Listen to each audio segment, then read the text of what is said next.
مسلم university علی گڑھ کس نے قائم کی تھی؟ اس یونیورسٹی کس نے یہ یونیورسٹی قائم کی تھی؟ سر سید احمد خان. اور انہوں نے جب اس یونیورسٹی کی شروعات کی تھی، بنیاد رکھی تھی رامپور والوں، اور جو بھی میری تقریر سن رہے ہو وہ سن لیں کہ وہ چندہ کرنے کے لیے نکلے، اور ایسے لوگ اس دھرتی میں موجود تھے اس زمانے میں کہ سر سید احمد خان سے کہا کہ ہاتھ پھیلاؤ میں تمہیں چندہ دے رہا ہوں. جب سر سید احمد خان نے ہاتھ پھیلایا تو ان کے ہاتھ میں تھوک دیا تھا، کھکھار کر کے تھوک دیا تھا. ہمت نہیں تھی کہ 4 آنا دے دیں، 8 آنا دے دیں، 1 روپیہ دے دیں، نہیں، تھوک دیا تھا.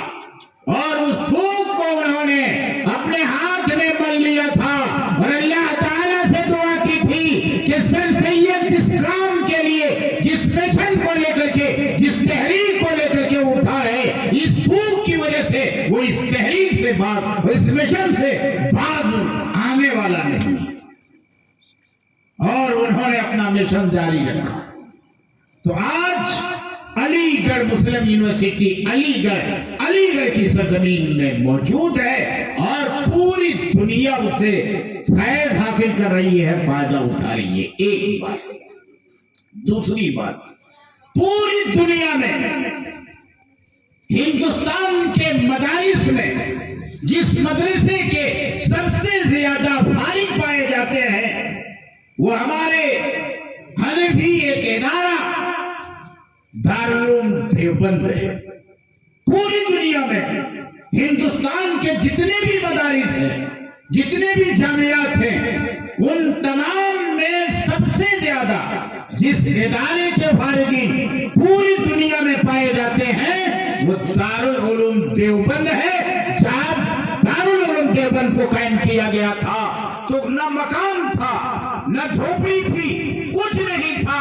ایک درخت تھا، اس درخت کے نیچے دارالعلوم دیوبند کو قائم کیا گیا تھا. ایک استاد تھا صرف، اور ایک صرف طالب علم، تیسرا کوئی نہیں. ایک استاد اور صرف ایک طالب علم، کسی نے اور پڑھنے کے لیے نہیں بھیجا تھا. ایک استاد.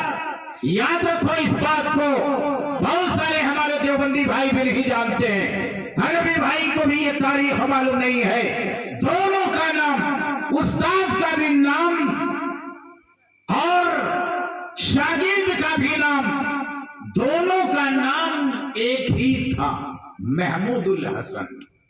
استاد کا بھی نام محمود الحسن تھا اور شاگرد کا بھی نام محمود الحسن تھا.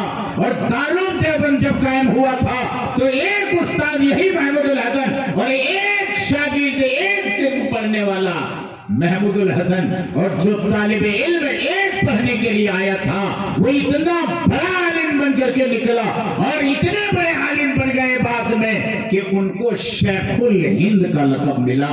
حنفی دنیا میں ان کو بہت بڑا درجہ اور مقام حاصل ہے. ہم لوگ بھی ان کا احترام کرتے ہیں. علمی دنیا کا احترام ہمارے دلوں میں بھی.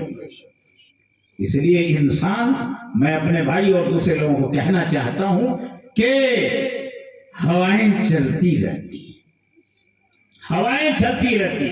رسول اکرم جناب محمد صلی اللہ علیہ وسلم جب دعوت لے کر کے اٹھے اور غار حرا سے، ہماری ماں اور بہنیں بھی یہاں موجود ہیں، سنیے اس دنیا میں کیسی عورت بننے کی ضرورت ہے، کیسی خاتون بننے کی ضرورت ہے، کیسی ساس بننے کی ضرورت ہے، کیسی چاچی بننے کی ضرورت ہے، دادی بننے کی ضرورت ہے، بہو بننے کی ضرورت ہے، بیوی بننے کی ضرورت ہے، بیٹی بننے کی ضرورت ہے. اس واقعے کو سنیے. اللہ کے رسول جناب محمد صلی اللہ علیہ وسلم غار حرا سے نبی بن کر کے آئے گھر میں، اور اپنی بیوی حضرت خدیجہ الکبریٰ رضی اللہ عنہا سے کہا کہ میرے اوپر وحی کا سلسلہ، قرآن نازل ہونے کا سلسلہ شروع ہو گیا ہے، اور جبریل امین نے کہا ہے کہ اب آرام کا زمانہ ختم ہو گیا، اب اٹھ جائیے اور مکہ والوں کو، عرب والوں کو اور پوری کائنات کے لوگوں کو اسلام کا پیغام پہنچائیے رکھے اور صحیح راستہ بتائیے. بیوی سے آ کر کے مشورہ کرتے ہیں. ہم لوگوں کے یہاں بیوی سے کوئی مشورہ نہیں ہوتا. وہ سمجھتے ہیں کہ ہمارے گھر کی رکھیل ہے. نہیں، یہ بہت بڑی نعمت ہے. ہم لوگ فون کرتے ہیں، جو سماج کا حال ہے، ادھر دوسرے کو لگایا فون تو پہلے فون سلام کریں گے، لیکن بیوی کو فون لگاتے ہیں، بیٹی کو فون لگاتے ہیں تو پہلے سلام نہیں کریں گے، ادھر سے انتظار کرتے ہیں. جب جلسہ ہم لوگوں کا سننے کے لیے آئیے گا نہیں تو تمہیں مسئلہ کیا معلوم رہے گا. ارے تم نے جب گفتگو کا آغاز کیا، تم نے رنگ کیا ہے تو ادھر اٹھانے والا مرد ہے، اٹھانے والا کوئی اور آدمی ہے، اٹھانے والی چاہے عورت ہے، چاہے بیوی ہے، بیٹی ہے، بڑا ہے، چھوٹا ہے، امیر ہے، غریب ہے، کون ہے، اسے نہیں دیکھنا ہے، اس کو سلام کیجیے. انتظار کرتے ہیں ادھر سے سلام کرنے کا. بیوی سلام کرتی ہے السلام علیکم، تب یہ موٹا چمگادڑ وعلیکم السلام. ایک تلخ حقیقت اور دوسری، اور بیٹیوں تم لوگ سن لو اور ہماری ماں اور بہنیں ادھر بیٹھی ہیں وہ بھی سن لیں.